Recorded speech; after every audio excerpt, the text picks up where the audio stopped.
ಪುಟ್ಟರಂಗ ಶೆಟ್ಟಿ ಇವರನ್ನು ನೂತನ ಸಚಿವರಾಗಿ ಅಧಿಕಾರ ಪದದ ಮತ್ತು ಗೌಪ್ಯತಾ ಪ್ರಮಾಣ ವಚನವನ್ನು ಸ್ವೀಕರಿಸಲು ವೇದಿಕೆಗೆ ಆಹ್ವಾನಿಸುತ್ತೇನೆ.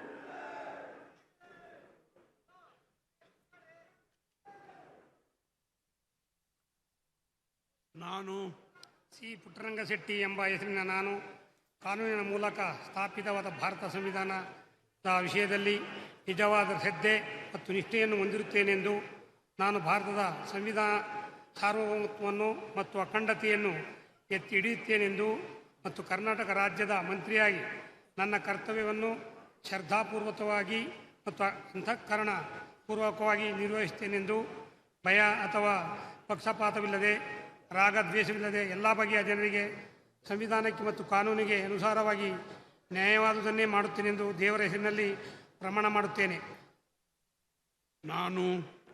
ನಾನು ಸಿ ಪುಟ್ಟರಂಗಶೆಟ್ಟಿ ಎಂಬ ಹೆಸರಿನ ನಾನು ಕರ್ನಾಟಕ ರಾಜ್ಯದ ಮಂತ್ರಿಯಾಗಿ ನನ್ನ ಪರ್ಯಾಲೋಚನೆಗೆ ತರಲಾಗುವ ಅಥವಾ ನನಗೆ ತಿಳಿದು ಬರುವ ಯಾವುದೇ ವಿಷಯವನ್ನು ರಾಜ್ಯದ ಮಂತ್ರಿಯಾಗಿ ನನ್ನ ಕರ್ತವ್ಯಗಳ ಯುಕ್ತ ನಿರ್ವಹಣೆಗೆ ಅಗತ್ಯವಾಗಬಹುದಾದ ಸಂದರ್ಭಗಳಲ್ಲದೆ ಅನ್ಯಥಾ ಯಾರೇ ವ್ಯಕ್ತಿಗೆ ಅಥವಾ ವ್ಯಕ್ತಿಗಳಿಗೆ ಪ್ರತ್ಯಕ್ಷವಾಗಿ ಅಥವಾ ಪರೋಕ್ಷವಾಗಿ ತಿಳಿಸುವುದಿಲ್ಲ ಅಥವಾ ಬಹಿರಂಗಪಡಿಸುವುದಿಲ್ಲವೆಂದು ದೇವರ ಹೆಸರಿನಲ್ಲಿ ಪ್ರಮಾಣ ಮಾಡುತ್ತೇನೆ, ಶ್ರದ್ಧಾಪೂರ್ವಕವಾಗಿ ಪ್ರತಿಜ್ಞೆ ಮಾಡುತ್ತೇನೆ.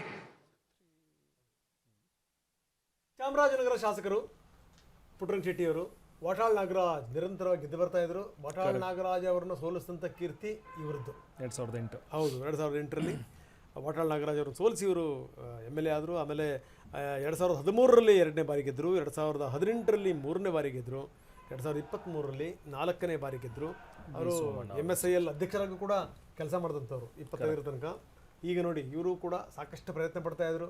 ದಿಲ್ಲಿ ದಂಡಯಾತ್ರೆ ಮಾಡಿದ್ರು, ಸಾಕಷ್ಟು ಬಂದ ಆದಮೇಲೆ ಬೈಟ್ ಕೊಡ್ತಿದ್ದಂಥವ್ರು ಇವರನ್ನೇ. ಇಲ್ಲ, ನಾವು ನಿಜಕ್ಕೂ ನಾವು ಅಪೇಕ್ಷೆ ಪಡ್ತಾ ಇದ್ದೀವಿ, ಖಂಡಿತ ಆಗುತ್ತೆ ಅನ್ನೋ ಒಂದು ವಿಶ್ವಾಸದಲ್ಲಿದ್ದರು. ಅಂತೂ ಇಂತೂ ಸಿ ಪುಟ್ಟರಂಗ ಶೆಟ್ಟಿ ಮಂತ್ರಿ ಆಗಿದ್ದಾರೆ.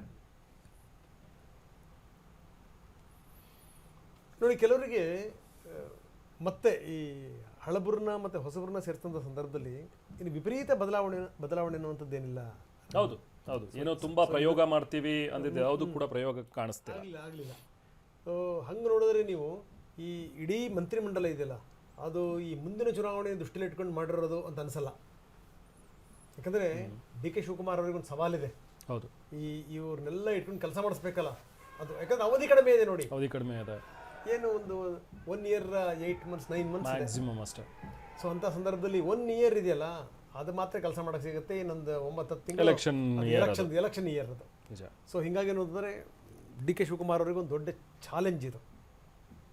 ಜೊತೆಗೆ ಈ ಬಾರಿ ಕೆಲವ್ರನ್ನ ಉಪಮುಖ್ಯಮಂತ್ರಿಗಳನ್ನು ಮಾಡ್ತಾರೆ ಅನ್ನೋ ಒಂದು ಕೂಡ ಇತ್ತು.